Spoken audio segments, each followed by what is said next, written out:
Hindi po ako spy. Ako po ay isang Filipino. Mahal ko po ang sarili ko pong bansa. Ang nanay ko po, ang biological mother ko po ay isang Filipina. Ako po ay Filipino passport holder at nag-iisa lang po ang aking passport. Ako po ay Filipino. Hindi ko po nakasama yung biological ko pong mother.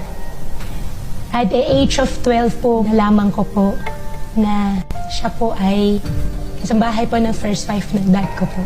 Para sa akin po, hindi ko po siya kayang sabihin po sa tao na iniwanan po ako ng sariling ko pong ina.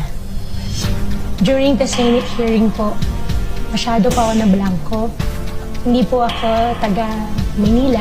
Ako po ay taga probinsya. Hindi po ako sanay. At hindi rin, natatakot po ako. Yun po yung mas tamang term. Na blanco po ako at